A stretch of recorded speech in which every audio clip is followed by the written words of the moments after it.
Okay, well, it's 12:01 and we only have an hour, so I guess we'll get started.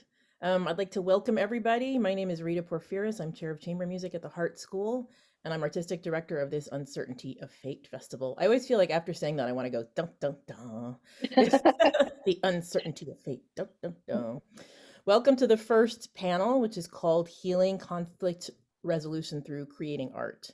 I felt that in these times, especially this year, with everyone looking for ways to process what has happened and incorporate what has happened into their own lives and just to express themselves, it would be wonderful to have a conversation with some of the people who have been doing this sort of thing for years.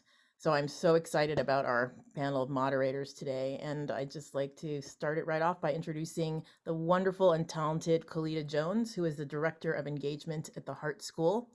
She is a Suzuki violin teacher. She's actually an alum of the Hart School. She consults across the US with arts organizations in these kinds of topics, and she's had a wonderful TEDx talk. So go ahead and Google her name and find out and listen to her speak. Kalita. Thank you, Rita. Thank you so much, and thank you for putting this together urgently. This is a conversation that has long needed to happen for a long time, and I think the events of the last 18 months have really informed how important this conversation is and needs to keep happening. So it shouldn't just happen here. I hope that people that are here listening will feel empowered to do their own talks and create a space where you can have conversations about healing and the arts and the intersection. So before we dive completely in, I would love if our guests could introduce themselves. I know that typically in webinars, it's very sterile or square, and I don't operate that way, y'all. That's just, I don't do that. So I would love if Susan could start us off and introduce herself and speak a little bit about her work. Sure, thank you so much. My name is Susan Nathan, and I am a geriatrician and a palliative care physician at VA Boston Healthcare System.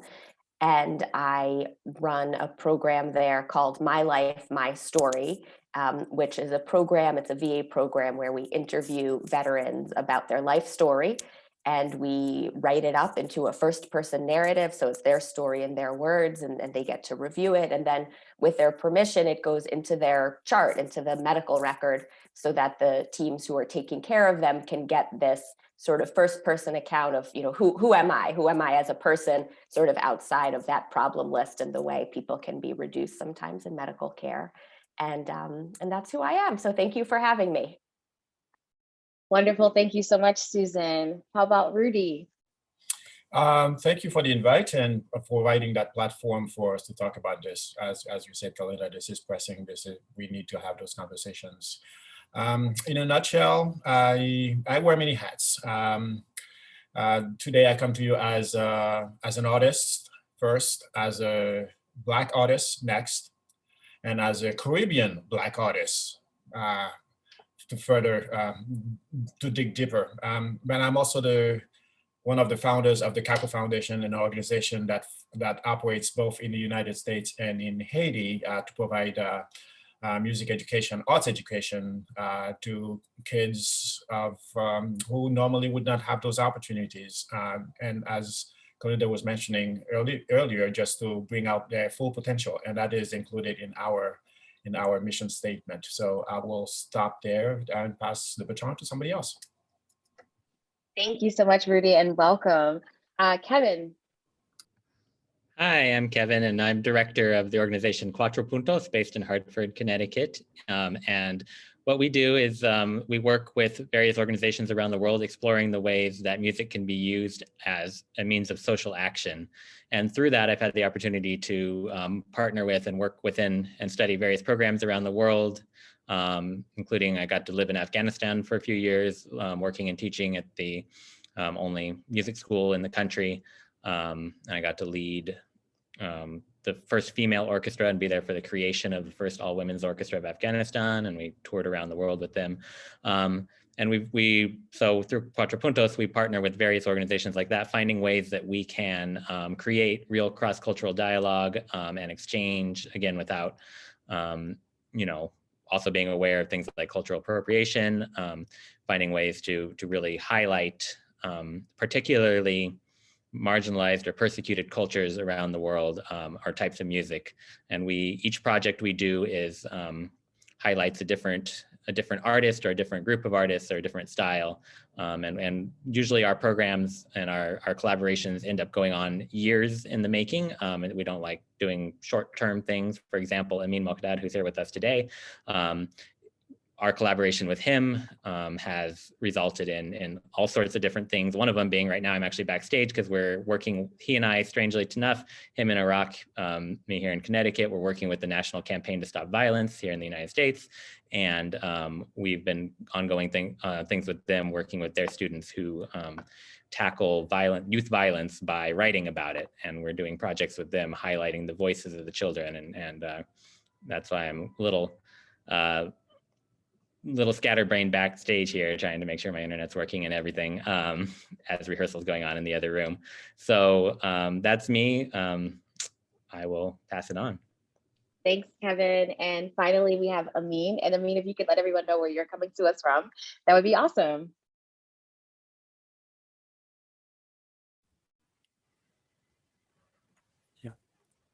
Yeah, so this is me, Amin, and I mean, you all say the big things, and I'm very small comparing with all what you said.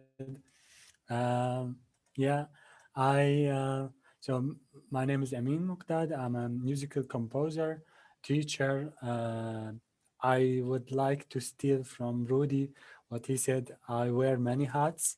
So I work as a conceptual artist, and teaching some music with Cirque. And yeah, I use my own experience while I learned music and how music saved my life in a very bad times in my city, Mosul, where were occupied by ISIS, and how music affected on me and saved me through that bad times in 2 years. So later, these 2 years, I started the first time to teach music, and this is something I didn't expect to do all my life because I didn't study music at industries. I just study it by my own. So yeah, I started to teach music in secret while ISIS were there and the music was banned. And I got started to build more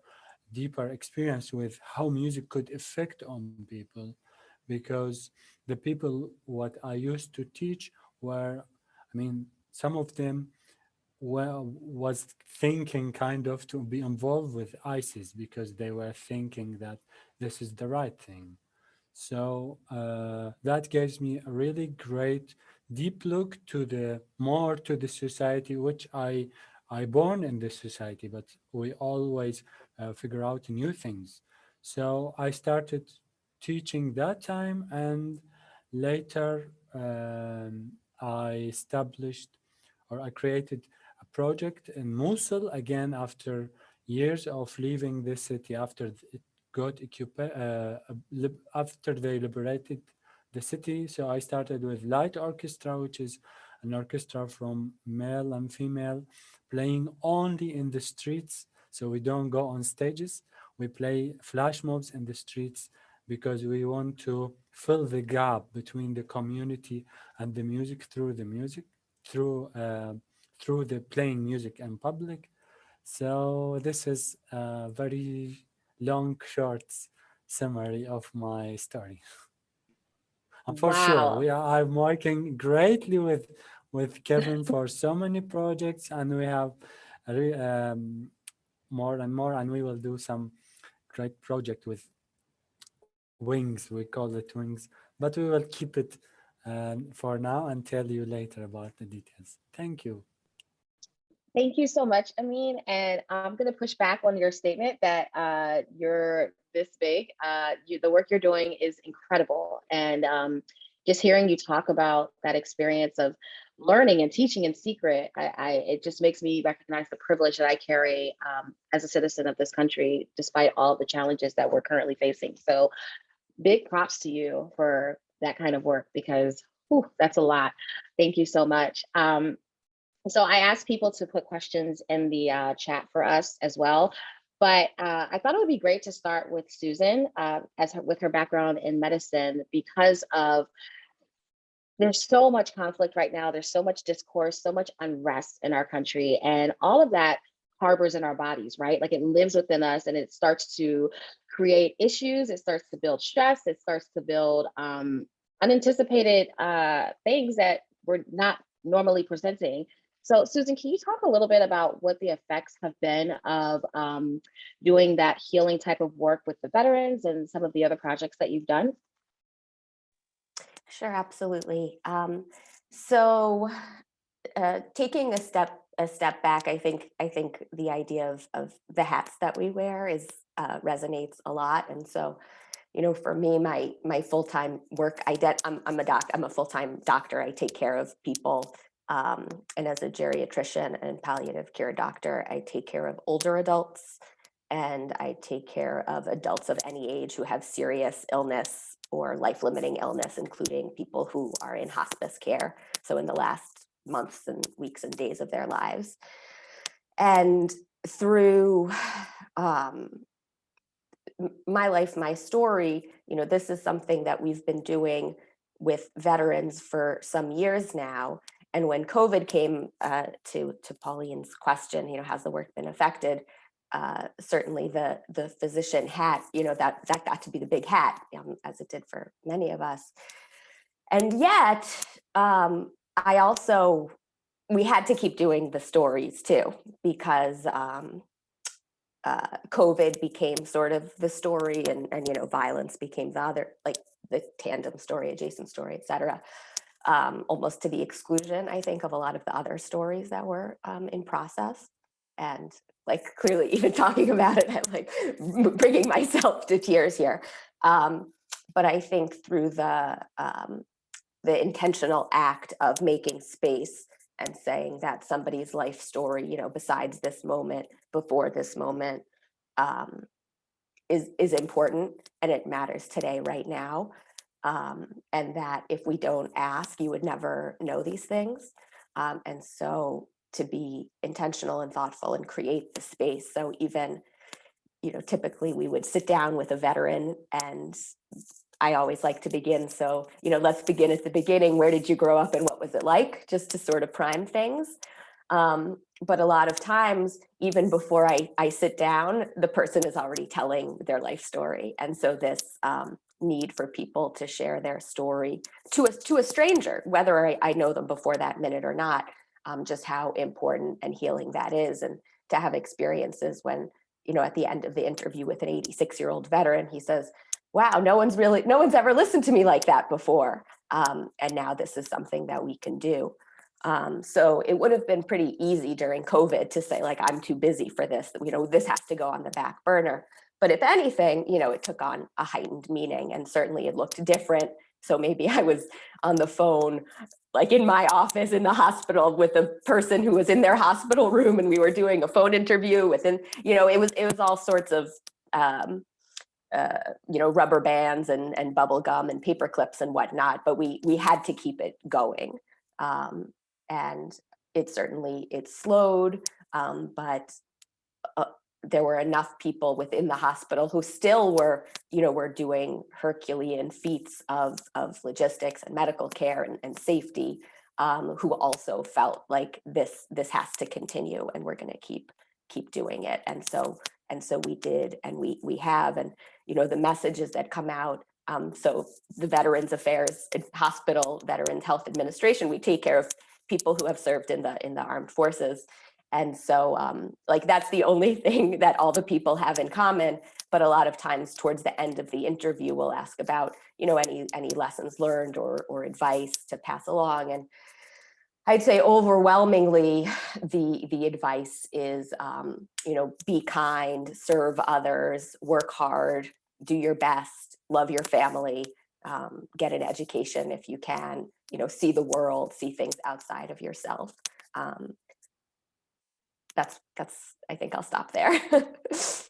Thank you for that. That even this conversation is emotional when you think about how much has transpired, how much life has been affected in a traumatic way. and then, you know, having to go back every day and share space and hold emotions and validate people's feelings and stories and symptoms and all of that stuff can be really a hard and heavy lift. So thank you for sharing that, Susan. Rudy, can you talk about how your work has been affected? Because I actually like Pauline's question, but also what has it activated for you? Because especially from an institutional lens and otherwise. Um, Before I dive into that, I would like to echo something that Susan said. It is as simple as be kind. Just be kind to others. It's amazing how just those two little words, we can't seem to be able to do that. So hence the reasons for people like us, you know, a lot of and many others who have to struggle and do that fight. You know, I refer to myself as an artivist. I heard that terms a long time ago, and as you know, as the two words you can imagine, it is the intersection of an artist and an activist. And you know, as artists, you create that platform for the conversation. You know, we want to show the world as it is, but also as we imagine it could be or it should be. You know, we create art.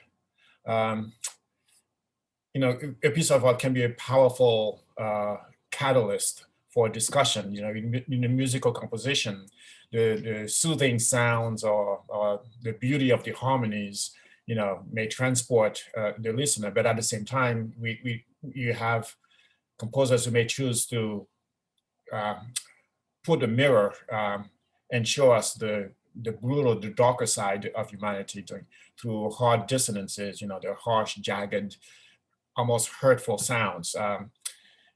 As it relates to the work that I do, my real job, full disclosure, I'm also with the University of Minnesota on the Duluth campus and the director of orchestras there. And as an artist, you know, it encompasses just me being the performer, the educator, the conductor, the composer, all of that. That's the artist in me.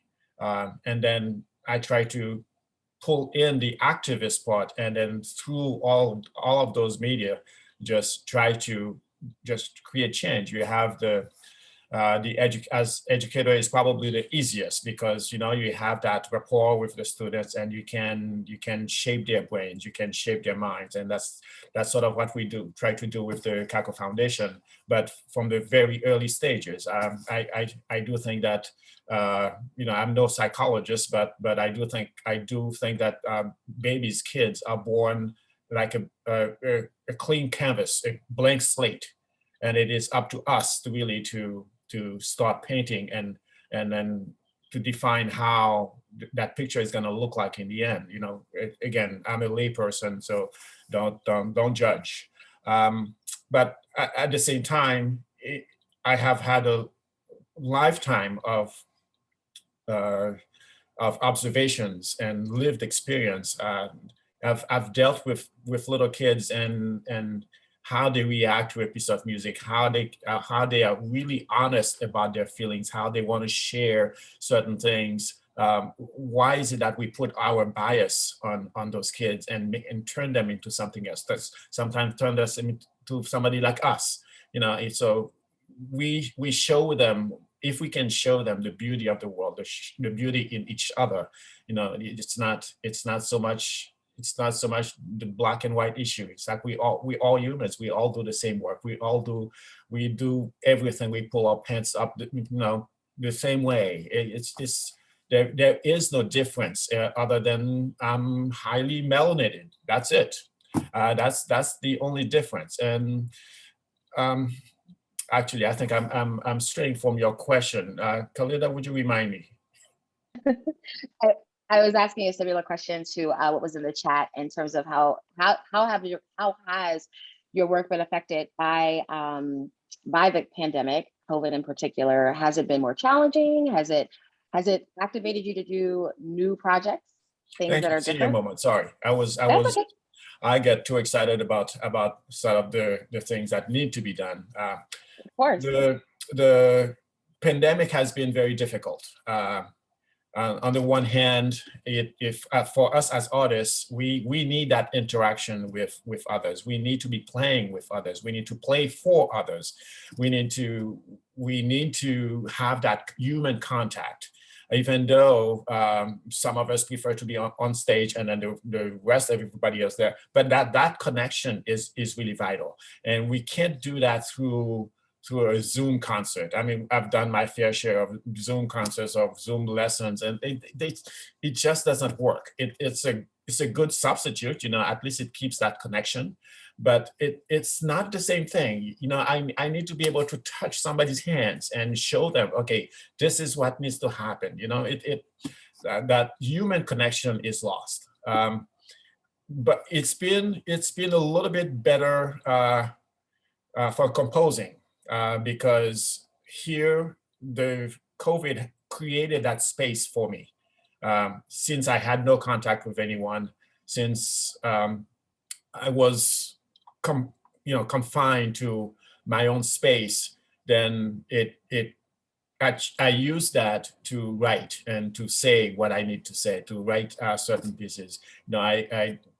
Last year I wrote 2 fairly dark compositions that chronicle maybe some of the issues that we're having. One is called Cage, and it is about the George Floyd murder, and also about the students at the U.S. The kids at the U.S. Mexico border, and I won't go into sort of the details of the piece, but suffice to say that it is in a 12-tone system, and that just to exemplify sort of the shackles of systemic racism, and how we have to, if within that narrow box, and we have to be able to live, we have to be able to still thrive in even though they are putting restrictions left and right. We still, as artists, as BIPOCs, we, not just artists, but we have to thrive. We have to live. We have to survive. The pandemic has been a little bit of an equalizer, I'm sorry to say, because it has put almost everybody on the same level. It affects everyone the same way. It doesn't matter whether black, white, rich, poor. If you get contact with somebody with COVID, or your system does not quite fight it the same way, you will die. So in certain respects, it's showed the humanity, but I mean the physiology, all of that of all of us, and how we can be subjected to death. Little detail there, it's there's some really good things that have happened, and I hesitate to say that COVID has been good to bring to light, all of the systemic racism, all of the things that are happening to the Black and brown folks with the police, all of those things. I truly believe that if people were going on around their business, doing everything else, that would have been yet another Black person dead. And we would have been, we're clutching our pearls for 2 seconds and then we move on. But because of that, because we were forced to think about it, because also some people wanted some reason to get out and move away from your confinement, then it's like, okay, that's the reason we're going to protest about that, and we're going to do this. And I think that COVID was that catalyst to be able for us to go and look at ourselves in the mirror and says, who are we? Who do we think we are? And is that really who we are? So there have been some good things of COVID. I'm not at all promoting that people should get it, but at the same time, it has put to light so many of the issues that we're facing, even down to the medical, that brown and black folks because of the stress that we have. We suffer more because of it. I will stop. Thank you, Rudy. No, you're absolutely, no, you did great. You're absolutely right. And I often wonder if people really recognize that level of stress that often presents, but it may not physically present, like you may not see it, but it's actually happening internally. And there's always been a different level of expectation, right? That's just what it is in this country. For Black and brown people, there's always been a different expectation, and we've already trained ourselves to go over and beyond because that is the expectation.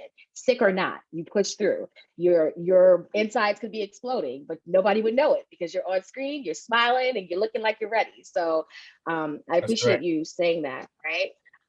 Kevin, talk a little bit about, I know you're doing, Kevin is amazing, y'all. For anybody on this call, I've been following Kevin's work for a long time, and the way that he intersects his work here in Connecticut, and then when he was overseas teaching in Afghanistan and living, it's incredible because, essentially you're making a sacrifice to do that work. And then you came back here and you started activating similar work of healing, really. I remember when you first started the choir with the homeless in the Hartford community.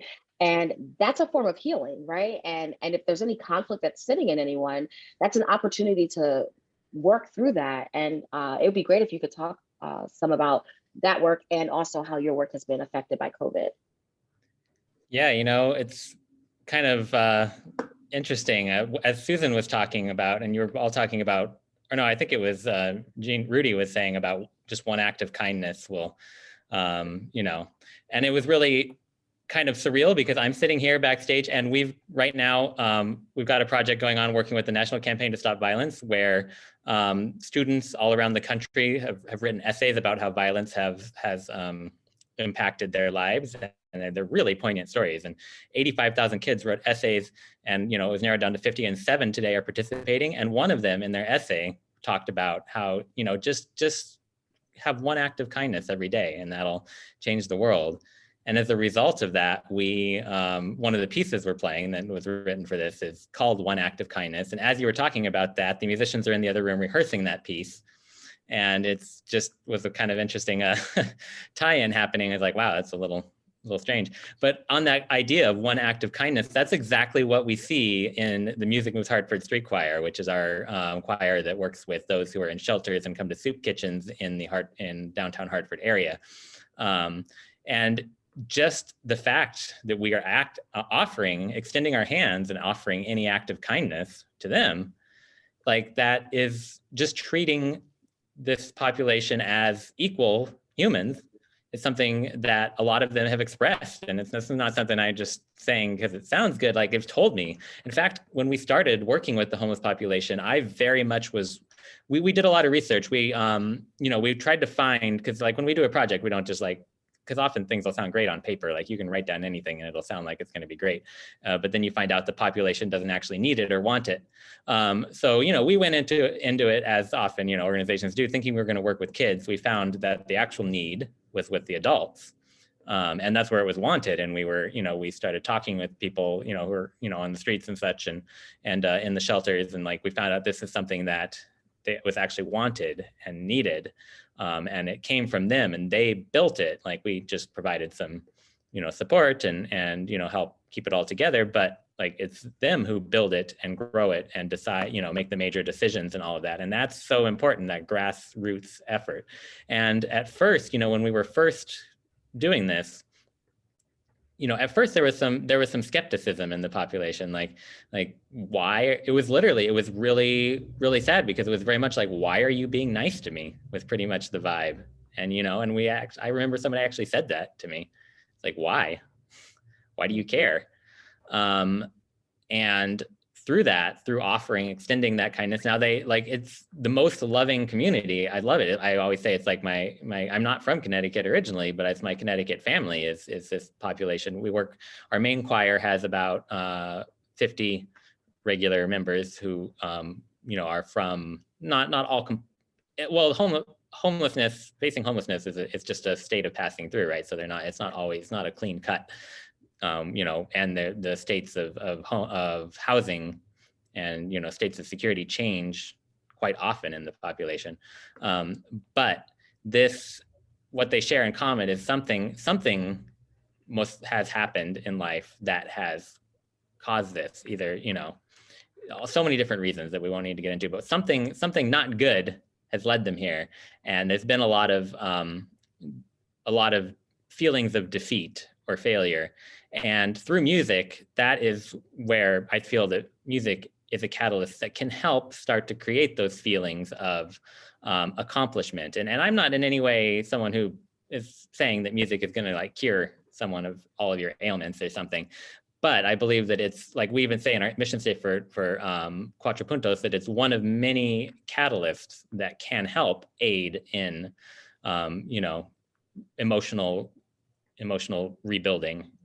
So it's one of many, like you need many different support systems, and one of them can be music. So for these adults in our Music Moves Hartford Street Choir, who have been facing so much and facing a lot of all the stories they tell me, like Susan was telling about the stories that she hears, and I've heard so many similar stories, just they're all stories of defeat. They're all stories of something catastrophic or something slow building, something has happened and there's been a lot of defeat. And that's where, what we do in the choir is it's about creating a space for expression where they can have a community. And it's always about, the community building. Yeah, we, like in 2019, yes, this group, they did 19 public concerts in Hartford, but the quality of the music was far less important. I mean, they sounded great because they did a great job and they worked hard, but the quality, we're not expecting them to sound like a professional choir. Like the purpose is the community building.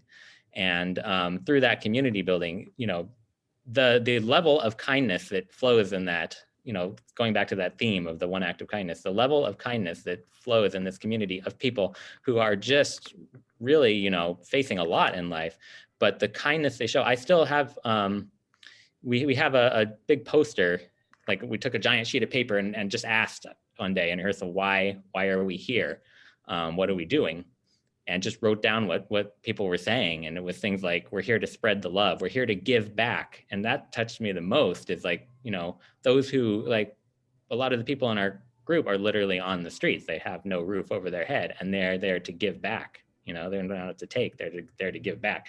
So, to me, that's the purpose of what we do is through music, is that we can create safe spaces where, anybody can sing, anybody can play music to whatever extent. So you can create those spaces where they can feel accomplished, where they can feel they're giving back. Because nobody wants to be someone who needs help. Nobody wants to be helped, Most people want to help. They want to give back. So they are, through this choir, they themselves have built this program. They decide what we're going to sing when they decide.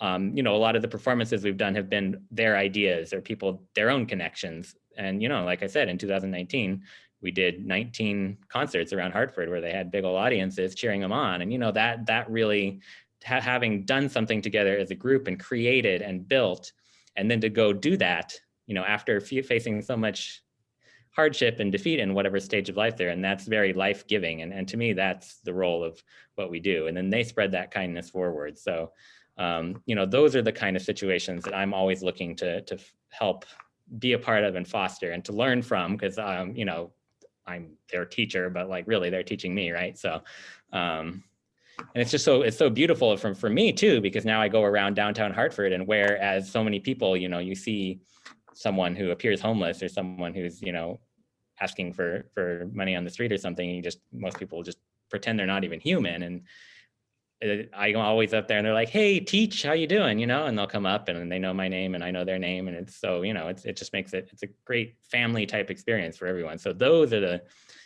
when any program that we are, obviously it doesn't always work super well. And that's, it's like trial and error sometimes, and you got to do your research, and sometimes best laid plans don't work. But when they do, I really believe that's the power of music, and to be that catalyst and just be one of the many in their lives that can help turn things around and help give them that inner strength to do what they need to do to have the life that they want to live. That's amazing, Kevin. And you spoke about that human side, right? Of like acknowledging that people exist, which is, it's such a, I'm just noticing how much that's changed, especially in the last year, where people are just, it's blinders. It's like, I just don't see you, you know? And you and I do some similar work in Hartford. You doing your the work with the choir, and then I work with Mutual Aid Hartford, which creates a dialogue and a path, right, for those who are having challenges or are in a transition in their life. And just saying hello is literally a lifesaver, right? I actually had someone say that when I said hi and I smiled, they were like, I was thinking about taking my life today. And when you really hear someone say that, they're not joking. And I think sometimes we get so caught up in our own stuff that we don't forget that other people have unresolved conflict within them. They're trying to work through healing situations, traumas, experiences, etc. So it's amazing that, you know, the three of you that have just spoken have created spaces, safe spaces where people can come with whatever they have and leave it there and be free to express and create, because that really is healing. And it's just incredible to hear you all's your take on that. So with that in mind, your intro was like, I just want to give the floor to you. But I don't even want to ask you the question about the pandemic or COVID, because this is just everyday life in your country. So maybe it would be better if you could give us the perspective of what kinds of reactions or experiences have you had with the students you were teaching in Turkey, and how has that been going? So yeah, the student I had were in Baghdad and Mosul, sorry. So I teach in Baghdad, in the capital of Iraq, and I made the orchestra in Mosul. So which is the city where like I made it like a revenge, let's say, from war. So yeah, I mean, if we compare the pandemic with the daily life, the pandemic is a piece of cake, you know, like still people want to cooperate and wearing masks, um, trying to act, oh, we care, oh, the health system is really broken, which is something happened many years ago. And people are dying, which is something very essential in the community. It's very normal, like people are dying in a very bad way. So the pandemic, we are trying to cooperate with the world to be just like normal countries. So the pandemic is kind of making our lives more normal than than it used to be. So the students were like, when I applied, it was like a dream to do that at the beginning, as I said before, to teach music in secret was something new for me. Usually, I teach physics. I graduated from. I'm an agriculture engineer, so I'm teaching physics. So many things I do in a very weird way, but yeah, I like teaching. So, but the music was something very not usual what I do. I mean, I give informations and I help friends and so on. So I started with this, and I noticed how it's affecting.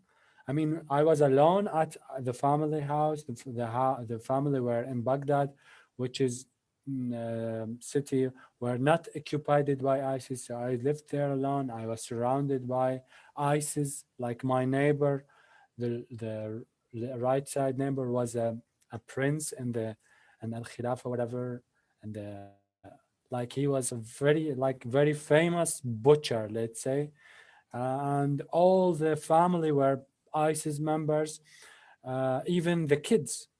They have three kids. Two of them were basically employed to watch me to save everything single movement I do or every single thing I do during the day and give it as a report to their father and so on.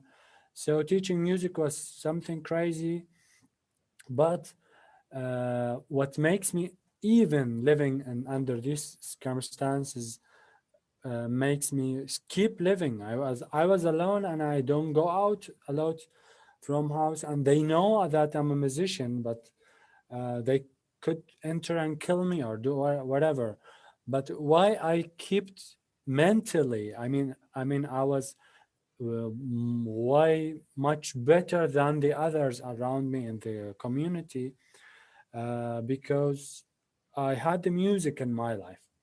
So I didn't really realize that in that moment. Everybody was saying, "Leave the music, you will get killed because of the music," because I was composing and posting on my social media for platforms under my name, so it was obvious that I'm doing something.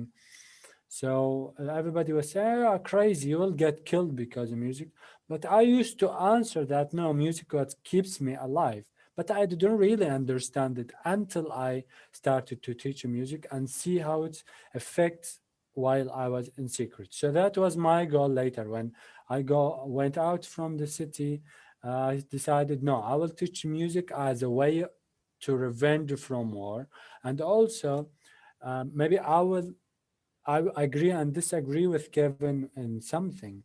I think it's not a catalyst, or it's not like one of the solutions could help people to get healed and fix their problems.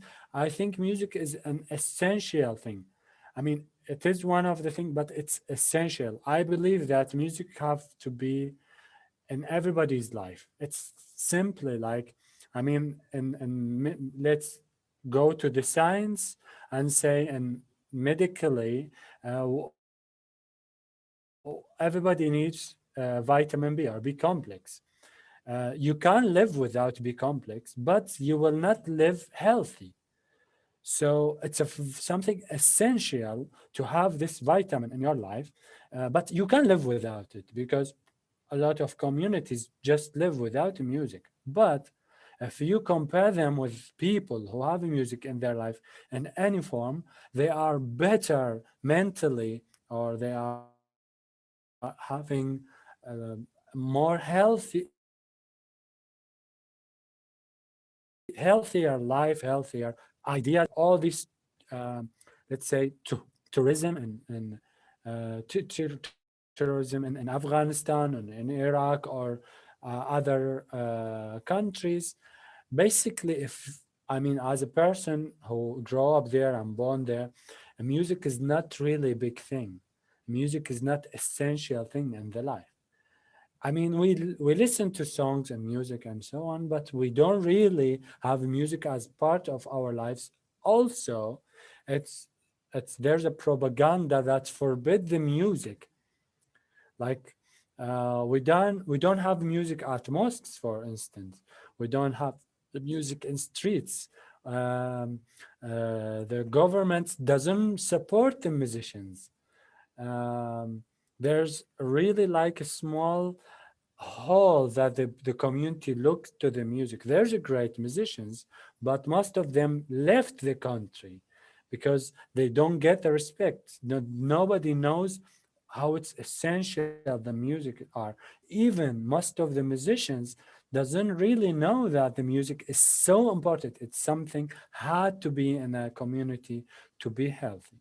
So that's my journey started with this. I went back to Mosul after I got a grant and a project called Spotlight to do that project. So I announced that, okay, we need to make a small orchestra content from a 26 musician. We will make um, like uh, like equal chances to male and female, because female are, I mean, especially in Middle Eastern world, they are doesn't really have chance. Like they if they have a chance, they have to give something they don't want to give. So I said, no, we will make it equal, and I will base on the female number. If the female were 13, I will accept 13 guy. If there were 12, I only accept 12 guy.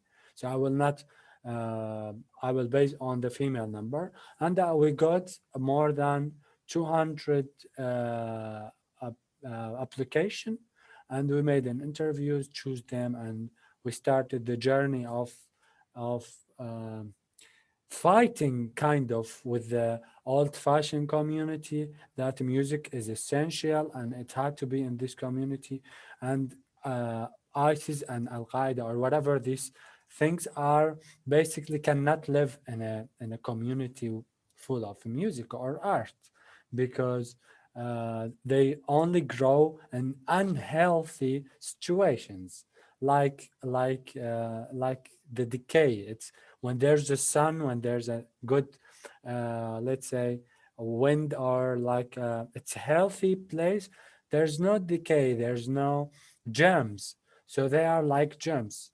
So we started this, and yeah, thanks for God. Like the second day of the interviews, we got attacked by the government by why are you are teaching music. Yeah, so it was a big challenges, and still. So in 2 months, we finally we got. I mean, we couldn't really strict with the rule of female and male. We got all the females that were willing to participate. So we got 10 ladies, 20 guy, and become 13 instead of 26. And in 2 months, we started this journey, and we were basing on two books. One of the books were Suzuki method, and I mixed it with another Russian called Rodinov. And in 2 months, like in string world, everybody like 2 months to learn how to play violin, something really crazy. And that was a big challenge because I mean, I didn't see it a challenge. I see it a challenge to prove to the students that they can do that in 2 months, because everywhere, wherever you go, everybody said like, it's too late for you. I mean, I started violin at age of 20, Mm. and that everybody said like, it's too late. But I said, I didn't have a chance to at all to be a musician before that age. So what shall I do? So shall I just suicide or something? I want to be a musician. So when Right. I started at 20, and people, I got people who's older than me, well, some of the students, and some of them are like the youngest one was 16. So everybody thinks like, oh, it's too late. I said, no, it's never too late. And now they know how to read music, and they played in 2 months 4 compositions. I mean, simple compositions, but still they know what is harmony, they know how to read music, they have the courage to stand by in front of people in the streets and play music like a team. So our premiere was in a school, a ladies' school, like it's a primary school, and there's a video on YouTube that we were playing to the to the little ladies, and they were singing A B C D like Twinkle Twinkle, but they teach them in the school like to sing the English vocabulary and letters. So they were singing, and we're like amazed that there's a ladies who plays violin with the guys, because how come like ladies and Mhm. boys together? So we just break so many things, and since that time in 2019 we play only in streets. And after I left back to Baghdad to do many projects, they continued with that, and they just do flash mobs. Basically we choose ice cream shops, and we just stand beside any ice cream shop, because we are targeting, the best thing that we are targeting is kids and mothers, because kids and mothers basically housewife, they just stay at home, they don't have the chance to go out because so many responsibilities and pressure from the husband and so on, so they didn't get the chance chance to meet a real musician or to see like face to face a musician. So now they are seeing ladies and they are seeing boys together playing and nearby the ice cream shops. And yeah, they are doing great That's jobs and amazing. That's yeah, amazing. I become mean, great friends.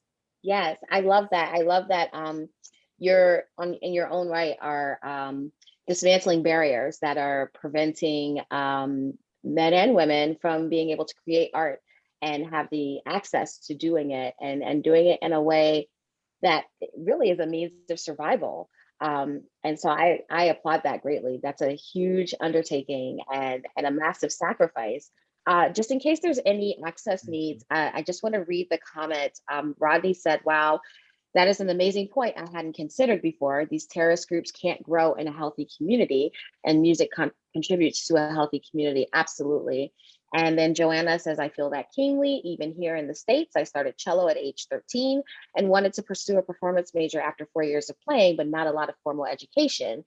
But everywhere I went, teachers and family and the general toxicity of some institutions convinced me that I started too late. Yes, that is a running line in this country. And it took me going to Venezuela and seeing a 3-year-old buzz on a trumpet mouthpiece while the rest of the trumpet section was rehearsing Tchaikovsky 4. And he was just sitting in between these older guys, just buzzing away. And I was like, oh, well, we got to come back here and do this. So I came back to the States ready to go. And folks were like, oh, no, we can't do that. Well, why not? Why are we holding our kids back? So kudos to all of you on that. And in these last few minutes, I would love if each of you could share, because now there's a mix of people here. There's faculty, there's students, there are people that are about to graduate and go and make their impact on the world. So how can they use their music to create resolution, to be building life skills for the individuals that they may come into contact with who may be still in that process? What does that look like? So maybe let's start with Susan, then Rudy, then Kevin, then Amin in our last 7 minutes. Okay, I think the biggest thing that I can think of for what I do and what I've learned and using the arts is it requires a team, and the team creative partnerships are really the secret to success. And being able to listen to another person with a different perspective and a different experience than your own, it's always just going to be better.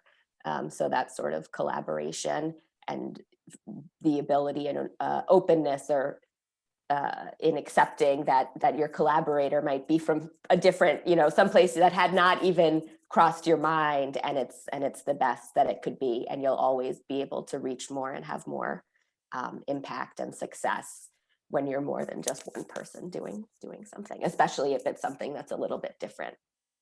Absolutely. Thank you for that, Susan. Rudy.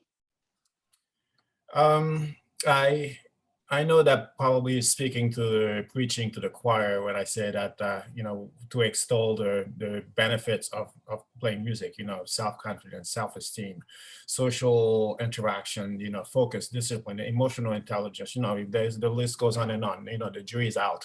We all know this, but I think I would like to mention at the inauguration, there's a line by Amanda Gorman that just stuck with me and just keeps sticking with me. And it's just that we need to have the courage to be it. And what she meant was whatever that we aspire to be, we need to have the courage to be that person. We need to have the courage to inspire others to be courageous. So to go back full circle, go back to something that Susan said earlier, just be nice, be nice to others, and be courageous. I think that's probably, if we can start there, we'll be good. Absolutely. Absolutely. Thank you so much, Rudy. Kevin. I think speaking to those who might be at the beginning of their career and looking to make an impact through music, I guess what I want to contribute is thinking about the voices you're representing and making sure that the voices that you are working with or representing are actually the ones speaking. And I especially say that from like a white male perspective, because it's so easy to embark on a project and then just pretty much appropriate the culture, or like have, you know, a guest and put them in their slot, and then, but you're really the one running the show and the ideas. So, and I saw, you know, one thing I saw a lot when I was living in Afghanistan is the idea, I guess what I'm going for is you really got to know why you're doing it and what your reasons are, and make sure those reasons are really true and really pure. Because I saw a lot in Afghanistan, like I saw a lot of poverty tourism happening where American, European people would pass through to take pictures with and videos with our students because it looked good on their resumes. And then you'd see on their bios that they've put that they've taught in Afghanistan because it looks cool, but really they showed up for 2 days and contributed nothing but they took more than they gave, you know? So I think that particularly, you know, if you're working with people of, you know, another culture, another country, another background, make sure that whoever you're highlighting, whoever you're working with, they're the ones speaking, they're the ones guiding, and find the ways that you can inspire and encourage and, you know, teach, but without overtaking their voice and you know, without speaking for them, because it's so easy to just like take the lead and just do it, you know, like, because everybody always, you know, it's so common that everybody thinks they can do it better, like they're, you know, you're like, you know, you got to do it my way or it's the only way. But there's been so many moments, like obviously working in the Middle East, that, you know, the way that things work in Afghanistan is just very different than in the US. So things like the way or things are planned, or if things are planned at all, like I wanted everything to work like it did here and have a schedule and just to go. Or the same when like Amin and I were both working in Turkey, like you just want it to work like the way you want it to, but you have to be sensitive to the way things work with whoever you're working with, and you know, make sure, like I said, I guess just that they're always the one with the voice and that you're really representing and not just appropriating. That's one thing I'm always trying to be very conscious of. And some, you know, and we all sometimes do it better than others projects, but you just watching out for that cultural appropriation is so important. Absolutely. Thank you so much for saying that, Kevin. And flexibility and adaptability are some of the equity principles that play into that process, right? So coming in with your own plan directly contradicts that process of being able to adapt and make it so that other people's voices are elevated and amplified. So thank you for noting that important point. And Amin. Yeah, I will add some very small thing that if we go to the roots and we look to the art in a way like art, we created art to make our lives better. So when I teach music, I don't look to the results. I look to the seeds. So there's two ways to make a great concert or artwork: pushing on the musicians to do the music in the right way, or helping them to do it in the right way. So both could bring us to the same results, but pushing them, it will break so many people or so many things, and it will leave some injuries and bleeding inside. So I don't want to choose that. So I choose to help. And as Kevin says, the quality is not important. It's later, the quality will be very high. The music will touch and really arrives to the audience if it's from a really clean heart. So I don't really care about whatever composition or composer who made it great, but he doesn't care about the audience or the musicians who play the composition. So yeah, I will choose the way that help the people to get the results more than pushing the people to get the results. Amazing. Amin, Susan, Kevin, and Rudy, you all are incredible individuals in your own right. I'm certain that everyone that you have come into contact with has been impacted and their lives have been changed because you were a part of them. And it's really special to have held space with all of you today. And just an extra note, Amin and Kevin have a live event happening today at 2 p.m. Eastern Standard Time, working with 7 middle schoolers from the National Campaign to Stop Violence. And so that will happen at 2. And you can join them on www.cuatropuntos.org. And Kevin will drop that link in the chat for you all. So I don't have any other parting words because I think you all said it all and it was incredible. And it was a super honor to hold space with all of you. And it was inspiring, and keep doing amazing work. Amin, stay safe. Keep smiling, keep bringing joy to people's lives there. And thank you for telling your story and for reminding me how fortunate I am, because that's a very different way of bringing art to life. So I appreciate all of you today. And thank you to Rita for activating this space. You're amazing. Thank you for doing this. Thank you to everybody. This was wonderful. It's amazing.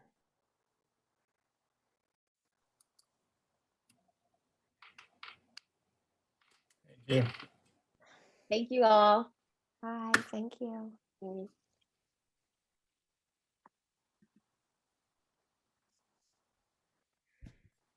Great. All right. Fantastic. think- Wow. I That think was Leaf like is still recording. That was amazing. I know. Leaf is still recording.